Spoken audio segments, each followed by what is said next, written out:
Magandang araw mga kaibigan. Good news po itong pag-usapan natin ngayon. Nagbunga na po yung matagumpay na pag-conduct ng National Peace Rally ng mga kapatirang members ng Iglesia ni Cristo. May maganda na pong bunga. Ang mga kongresista nakinig na sa mensahe na huwag ituloy ang impeachment. Ito sa Philippine Star na balita. Ang title is House Leaders Cool to BP Impeachment. Sinulat ito ni John Beck Mateo, January 14 today. So, ito nga, may statement pa nga ni Congressman Abante. Complaints can be refiled in next Congress. So, itong 19th Congress, wala na. Next Congress na lang. Okay, so basahin ko ha.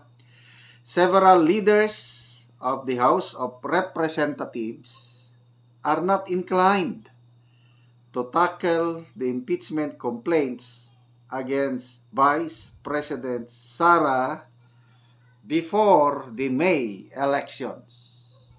Hindi na nila pag-uusapan. After the election, pwede daw. Kailang, before election, no way. Anong ibig sabihin nun? Nakinig sila sa iglesia na huwag ituloy kasi magkakawatak-watak tayo, which is a good development.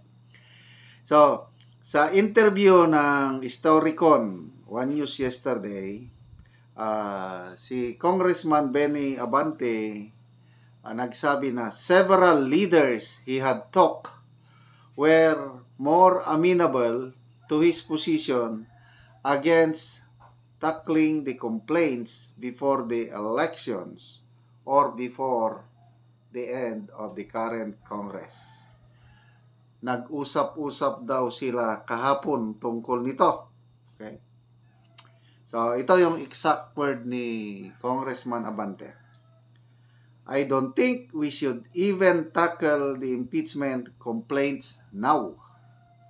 The fact that the election is quite near, it's better if we defer the impeachment complaint and file it in the new Congress. So, 20th Congress na lang. We're in a quandary. Nahirapan sila.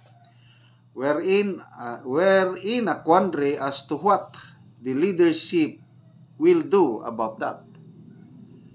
They're quite cold about the impeachment complaints, which is true kasi yung tuloy ko lang. So, tatlo na ang na-file, nandun pa rin sa opisina ng House Secretary General. Mag-iisang buwan na. Rason lang na hinihintay daw ang pangatlong complaint. Gahol na sila sa oras kung hindi pa uusad ang mga complaints. Kaya, tama itong sinasabi ni Congressman Abante na they are in a quandary, na nasa mahirap silang posisyon ngayon. Okay, so, yung tatlong impeachment, sabi ni House Secretary General Reginald Velasco, na-verify na. Ibig sabihin, set to go, set to be transmitted to the office of the Speaker of the House. Kaya lang, bakit hindi pa trina-transmit? Baka may guidance. Baka wag muna. Yun. So, sabi ni Congressman Abante, the House Quad Committee will push through with this investigation on the alleged irregularities of some programs on the previous. So, yun. Itutuloy nila yung Quadcom. Sabi niya, it is not over. We still have a lot to do, particularly the next Quadcom hearing. We might tackle the POGO operations. Okay. So, sabi rin ni Congressman Abante, they're planning to invite banks and anti-money laundering council as part of their investigation. So, ayan. Balik tayo sa INC.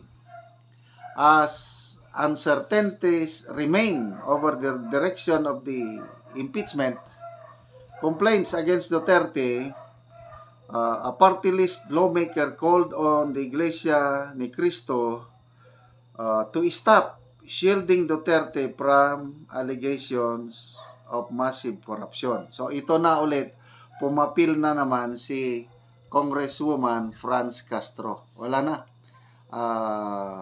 Sabi niya, no rally can ever delete the truth that government officials are accountable to the people. The Filipino people who support the impeachment are seeking justice and accountability. So, ang talagang nagsusulong lang talaga na uusad ang impeachment is itong grupo ng Makabayan Black at yung kasama nilang yung two others. So, umaasa pa rin sila na uusad itong grupo ni Franz Castro. Magsasagawa sila ng mobilization rally.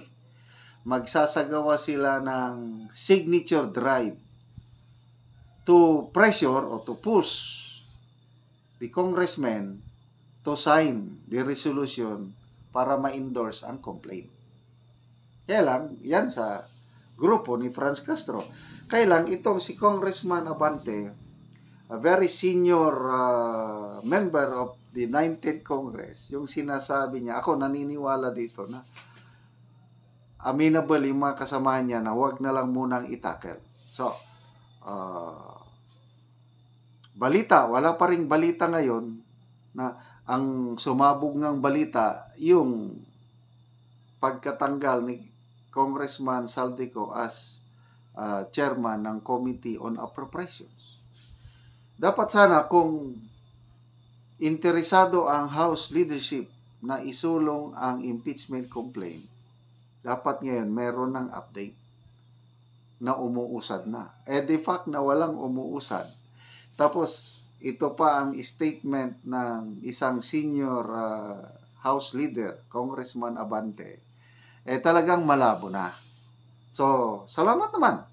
At pinakinggan nila ang tinig, hindi lang tinig ng Iglesia ni Cristo, kundi tinig ng sambayanang Pilipino. Okay? So, meron din akong nabasa, bigyan ko lang ng comment, yung pahayag, statement ni Executive Secretary Lucas Bersamin, na hindi daw nabago ng rally ng Iglesia yung posisyon ng Pangulong Marcos Jr. So, bakit? May kailangan bang baguhin sa posisyon ng Pangulo? Di ba magkaparehas ang posisyon ng Pangulo at ang posisyon ng Iglesia ni Cristo? Kaya nga nagrally ang Iglesia ni Cristo dahil sa posisyon ng Pangulo, sinusuportahan nila ang pahayag ng Pangulo na huwag ituloy ang impeachment kasi hindi nakakatulong ni isang pamilyang Pilipino. Yun ang posisyon ng Pangulo. Bakit sasabihin ni Executive Secretary Lucas Bersamin na hindi daw nabago ng INC rally ang posisyon? Bakit? May iba pa siyang posisyon. Hindi ba totohanan yung kanyang sinabi na ayaw niya ng impeachment? Kaya medyo nakaka-confuse yung ganong statement na hindi nabago.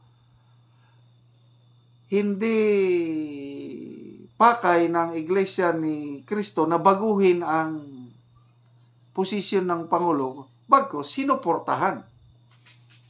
So, wala, tahimik ang Pangulo, wala siyang reaksyon tungkol sa Iglesia ni Cristo na rally, maliban lang sa pahayag ng Executive Secretary na hindi daw nabago ang posisyon. Hopefully, na ang posisyon ng Pangulo ay ganun pa rin na tutol siya sa impeachment complaint. At good news po, sana totoo na itong sinabi ni Congressman Abante na sa next Congress na lang nila i-file ang ano. So okay lang 'yon. Happy na ang taong bayan, happy na ang Iglesia ni Cristo kung hindi na nila talakayin sa Kongreso, hindi na nila iakyat sa Senado ang impeachment laban kay BP Sara.